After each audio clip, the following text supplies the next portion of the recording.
दोस्तों, क्या आप जिन्नात से दोस्ती करना चाहते हैं? क्या आप चाहते हैं कि जिन्नात आपकी तस्खीर में आए और जिन्नात के जरिए से आप बेशुमार काम ले सकें? तो मैं आपके लिए सूरह मुज़म्मिल शरीफ के जरिए से किस तरीके से जिन्नात को कब्जे में करते हैं, अगर आप तफसील से जानना चाहते हैं तो वीडियो को शुरू से आखिर तक ज़रूर देखें।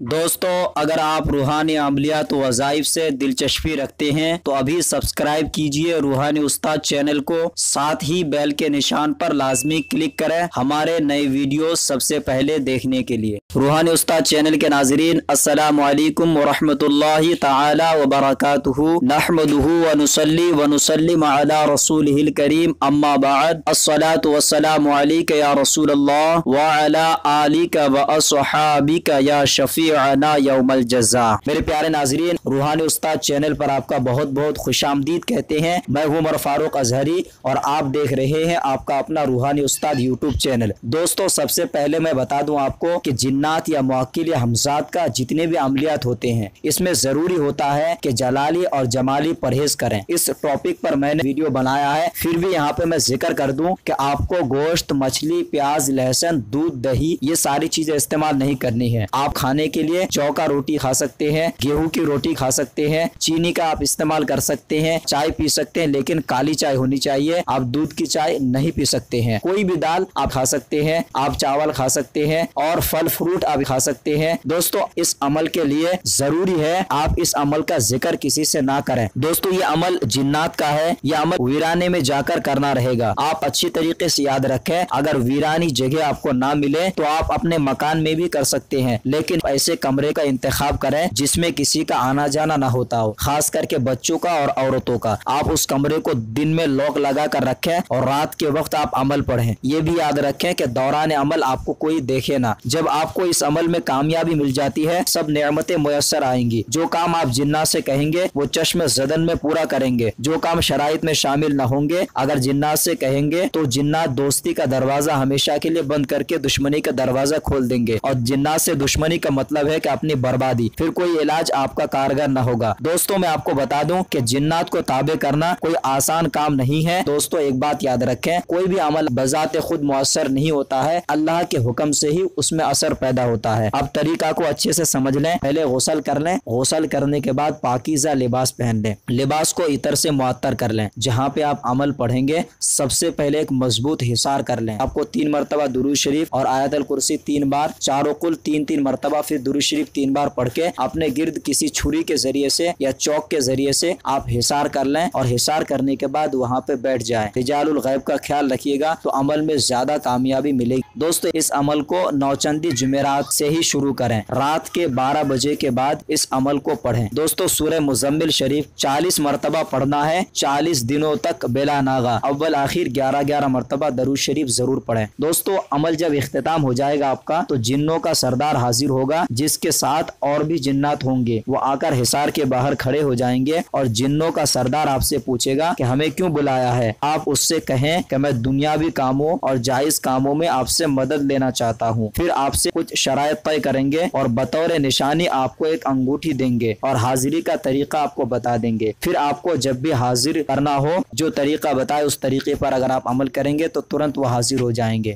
दोस्तों, कुछ बातें याद रखें। दौरान अमल आमिल को रोजाना डरावनी सूरतें नजर आया करेंगी और अमल बंद कराने की पूरी कोशिश की जाएगी। इसके अलावा सांप, बिच्छू और खूंखार दरिंदे भी हिसार के बाहर नजर आएंगे। आमिल को डराने की कोशिश की जाएगी। बस आमिल को चाहिए अपने अमल में मशगूल रहें और उनकी तरफ ध्यान न दें। जो कुछ होगा हिसार के बाहर ही होगा। हिसार के अंदर ये चीजें आने की कुदरत नहीं रखती है। अगर आप खुद ही डर जाएंगे और हिसार से बाहर निकल जाएंगे तो फिर खैर नहीं है, आपसे रजाअत हो सकती है। जब आपसे रजाअत हो जाएगी तो फिर आप पर कोई इलाज कारगर न होगा। दूसरी चीज, दौरान अमल अगर कोई जीरू या कोई चीज आपसे बात करे तो आप बिल्कुल बात ना करें, इसलिए क्योंकि आपकी मियाद 40 दिन तक है। 40 रोज के दरमियान कोई चीज अगर आपसे बात करना चाहे तो आप बिल्कुल ना बात करें। आपको चाहिए कि दौरान अमल तन्हाई इख्तियार करें, वक्त की पाबंदी करें। जिस वक्त में आपने अमल शुरू किया है लगातार उसी वक्त में बैठें, बाद में ना बैठें। और एक चीज, जब आप अमल करें तो दौरान अमल अगर कोई चीज आपको नजर आए किसी से जिक्र ना करें। और मैं तो यही राय राय दूंगा आपको कि ये सब अमल शुरू करने से कबल आप इस्तिखारा कर लें कि आपको कामयाबी मिलेगी या नहीं मिलेगी। आप अगर खुद से इस्तिखारा नहीं कर सकते हैं तो हमसे आप राब्ता कर सकते हैं, हमारे व्हाट्सएप नंबर पे कांटेक्ट करें।